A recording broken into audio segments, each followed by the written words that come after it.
So రైతుల పరిస్థితి ఏమిటి అని అంటే, ఒకవైపున క్యాపిటల్ సపోర్ట్ అంటే పెట్టుబడి సహాయం రైతులకు దక్కకుండా పోయింది. 40,000 రావాల్సిన చోట 10,000 ఇచ్చి చేతులు దులుపుకేసుకున్నాడు, 30,000 మోసం చేసి. మరోవైపున ఇన్పుట్ సబ్సిడీ ఇవ్వడంలా, మా ప్రభుత్వ హయాంలో సమయానికే సీజన్ ముగిసేలోగానే వచ్చే ఇన్పుట్ సబ్సిడీ ఈరోజు రాకుండా పోయింది. మా హయాంలో ఉన్న రైతు భరోసా ఈరోజు కనుమరుగైపోయింది. మా హయాంలో ఉన్న ఉచిత పంటల బీమా ఈరోజు రైతులకు ఒక హక్కుగా రావాల్సిన ఇన్సూరెన్స్ రాకుండా పోయింది. ఇవన్నీ ఒక ఎత్తు అయితే, రెండో ఎత్తు అన్నిటికన్నా బాధాకరమైన విషయం ఏమిటంటే, ఈరోజు ఇన్ని కష్టాల మధ్య రైతు వ్యవసాయం చేస్తే ఏ పంటకు ఈరోజు రైతన్నలకు గిట్టుబాటు ధర రాని పరిస్థితి ఈరోజు రాష్ట్రంలో చూస్తూ ఉన్నాం.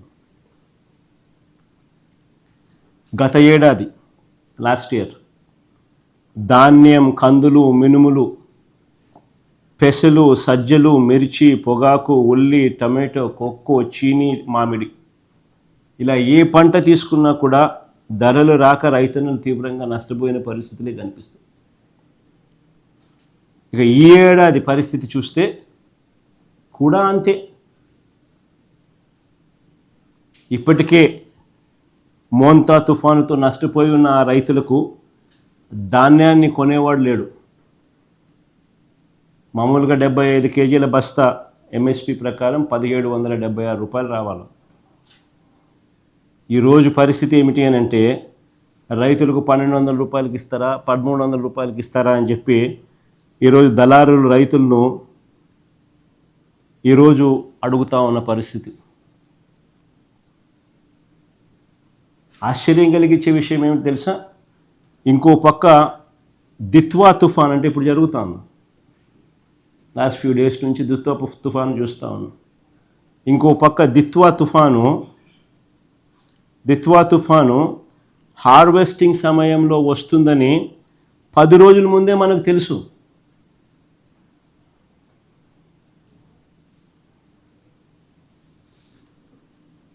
కోసిన పంట కళాల మీదే ఉందని తెలుసు.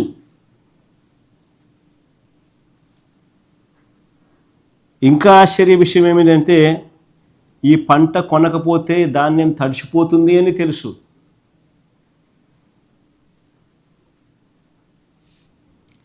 రైతులు ఇప్పుడే దెబ్బతిని ఉన్నారు. ఈ ధాన్యం మనం కొనుగోలు చేయకపోతే రైతులు ఇంకా నష్టపోతారు అని కూడా తెలుసు. కానీ చంద్రబాబు గారు మాత్రం చోద్యం చూస్తూనే ఉన్నారే తప్ప రైతులను ఆదుకునే కార్యక్రమం ఎక్కడా జరగలేదు. ఒకసారి ఆలోచన చేయమని అడుగుతాను. మీ ద్వారా రాష్ట్ర ప్రజలందరినీ కూడా ఆలోచన చేయమని అడుగుతాను. మా హయాంలో ఇలాంటి పరిస్థితులే కన్నా వచ్చి ఉన్నప్పుడు మా ప్రభుత్వ హయాంలో ఎలా స్పందన ఉండేది అని ఒక్కసారి గుర్తు తెచ్చుకోమని అడుగుతాను రాష్ట్ర ప్రజలు. వార్ ఫుటింగ్ బేసిస్ మీద మొత్తం యంత్రాంగం అంతా పనిచేసి ఉండేది. వెంటనే గన్నీ బ్యాగ్స్, వెంటనే వాటి మీద సప్లై అయి ఉండేది. లాజిస్టిక్స్ కోసం లారీలు వెంటనే రంగంలోకి దిగి ఉండేటివి. ఆర్బీకేలు వెంటనే యాక్టివేట్ అయి ఉండేటివి. పంట కొనుగోలు వర్షానికన్నా మునిపే టక టక టక టక టక టక కొనుగోలు చేస్తుండేవాళ్ళు. ఈ గతంలో జరిగాయి.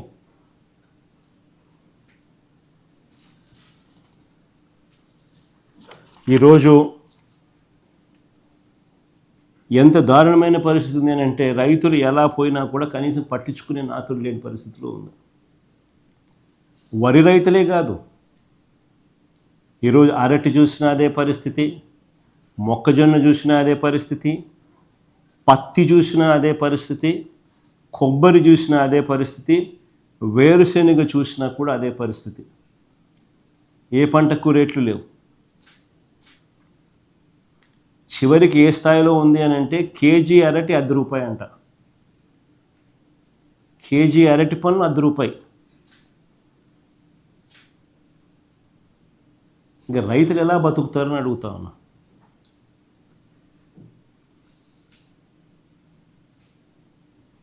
ఇంతటి ఘోరంగా పాలన సాగుతూ ఉంది.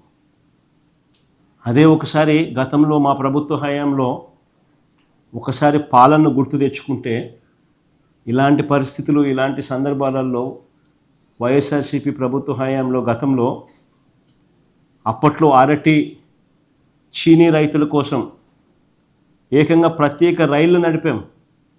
అనంతపురం నుంచి ఢిల్లీకి, తాడిపత్రి నుంచి ముంబైకి, నంద్యాల కర్నూలు నుంచి గజియాబాద్కు, లక్నోకు ప్రత్యేక రైళ్లు నడిచినాయి.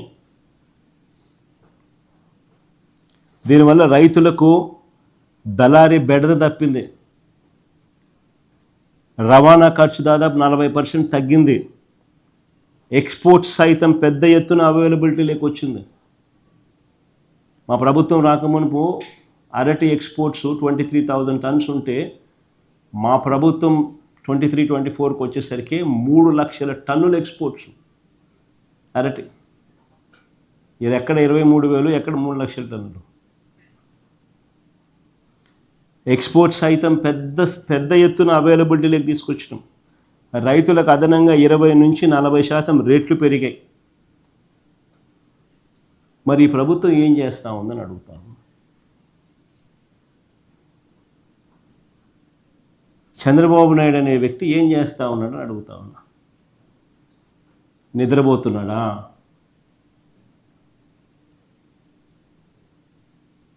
చంద్రబాబు నాయుడు గారిని గట్టిగా అడుగుతా ఉన్నా, నిన్ను ముఖ్యమంత్రిగా చేసింది ఎందుకు అని.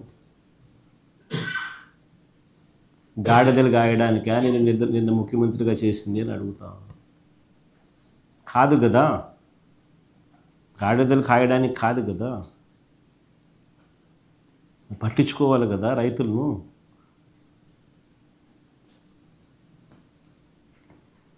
చివరికి ఏ స్థాయిలో నిజంగా చంద్రబాబు నాయుడు గారి ప్రభుత్వాన్ని చూస్తే బాధ ఎక్కడ అనిపిస్తుందంటే, పులివెందుల్లో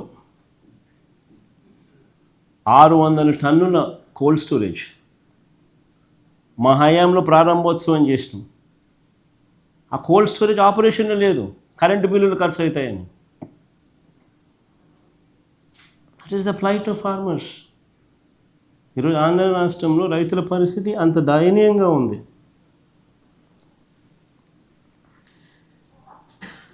ఒకవైపున రైతుల పరిస్థితి ఇంత దయనీయంగా ఉంది. రైతులకు ఇచ్చిన హామీలు మోసంగా తేలుతూ ఉన్నాయి. ఇంతకుముందు లాస్ట్ ప్రెస్ కాన్ఫరెన్స్లో, ప్రెస్ మీట్లో నేను చంద్రబాబు నాయుడు రైతుల కోసం అన్న మాటలు ప్లే చేసి చూపించిన, నష్టం చేసి ప్లే చేసి చూపించిన, మీ అందరి సమక్షంలోనే జరిగింది.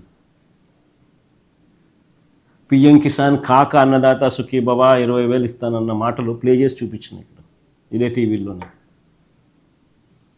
మళ్ళా ప్లే చేస్తే రిపీట్ అవుతుంది కాబట్టి ఐఎమ్ స్పేరింగ్ దట్ గెస్చర్. రైతులకు ఇచ్చిన ప్రతి మాట మోసంగానే తయారైపోయింది. రైతుల బ్రతుకులు అగమ్య గోచరంగా తయారయ్యాయి. రైతులకు హక్కుగా ఉండాల్సిన ఇన్సూరెన్స్, ఉచిత పంటల బీమా పథకాన్ని రద్దు చేసినారు. ఇన్పుట్ సబ్సిడీ సమయానికే సీజన్ ముగిసేలోగా ఇచ్చే ఇన్పుట్ సబ్సిడీ దొరకకుండా పోయింది. ఆర్బీకేలు నిర్వీర్యం అయిపోయినాయి. ఈ క్రాప్ వ్యవస్థ తెరమరుగైపోయింది. తూతూ మంత్రంగా ఈ క్రాప్ చేశామన్నట్టుగా తయారయ్యాయే తప్ప అసలు ఒక పంట పొలంలో రైతును నిలబెట్టించి ఆ రైతు వేసిన ఆ పంట మధ్యలో ఆ రైతు నిల్చుని ఫోటో తీసి జియో ట్యాగ్ చేసి, ఇది ఈ రైతు, ఇన్ని ఎకరాలు ఈయన రైతు వేసినాడు, ఈ ఎకరాల్లో ఈ పంట ఈయన వేశాడు అనే దాన్ని ఆర్బీకేకు అనుసంధానం చేసి, దట్ ఈస్ కాల్డ్ ఈ క్రాప్. ఆ తర్వాత ఆ ఆర్బీకే పరిధిలో ఆ రైతుకు ఎక్కడ నష్టం జరిగినా కూడా, గిట్టుబాటు ధర రాని పరిస్థితి ఎక్కడ ఉన్నా కూడా ఆర్బీకేలో ఒక పోస్టర్ ఉండేది, ప్రతి పంటకు ఇది గిట్టుబాటు ధరలని.